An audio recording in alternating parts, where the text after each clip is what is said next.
obubaka bwa Ssaabasajja Kabaka w'amazaalibwa ga Yesu Kristo wamu n'omwaka omujja 2025. Tugende butereevu mu bubaka buno. Twegatta n'abantu mwenna okwebaza Katonda olw'ebirungi by'atukoledde n'okusingira ddala obulamu. Tubaagaliza okukuza ennaku enkulu n'omwaka omujja ogw'emirembe. Tubasaba okwongera amaanyi mu buli bye mukola kitusobozese okubeera n'obuwanguzi. Essaala zammwe Mukama azaanukula era kati tuzze bujja mu bulamu ne mu ntegeka zaffe zonna. Temuggwaamu maanyi. Ensi yeetaaga abavumu abalengera amangu ebitujja ku mulamwa.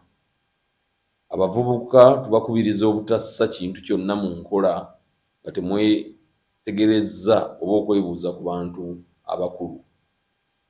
Tulafuubane okwezza obujja nga twemalirira mu kunyweza ennono n'empisa zaffe ezitunywereza awamu. Enteeseganya ezibeera mu paalamenti yaffe zireme kuggweera mu bigwo. Kino kitwennyamiza nnyo okulaba nga gye tusuubira obwenkanya n'ebirowoozo ebizimba eggwanga waliyo ntalo. Empisa eno etuuse ne mu nkiiko endala eza gavumenti ez'ebitundu etweraliikirizza nga twebuuza nti ebiteesebwa bituyamba oba biyamba w'amaanyi yekka. Enteeseganya ezifaanana bwe zityo ziraga nti waliwo okunyigirizibwa era okwetaaga okugonjoola ewatali kusosola wadde okunyigiriza ekitundu omubaka abaleese ekiteeso gy'asibuka. Omwaka omujja 2025 tweteekerateekera okulonda abakulembeze baffe ku mitendera egy'enjawulo.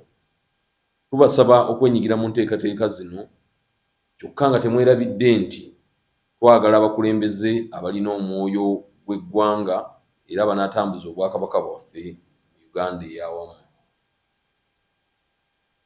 Tufubirire okukola ennyo okweggya mu bwavu tetussa mukono mu kusimba emmwanyi n'ebirime ebirala eby'ettunzi. Buli kye mukola mukikole n'amaanyi na bumalirivu naye nga temwerabidde nti omuyaga gujja kukka. Mwongere okutusabira mu bukulembeze ne mu bulamu. Tubaagaliza amazaalibwa ga Mukama waffe Yesu Kristo nga tuluubirira okwezza obujja mu buli kimu. Omwaka omujja gubeere gwa kwebuulirira, twongere okwefumitiriza ku kirungi n'ekibi. Assaako omukono Ronald Muwenda Mutebi II, Kabaka, Ssaabasajja Kabaka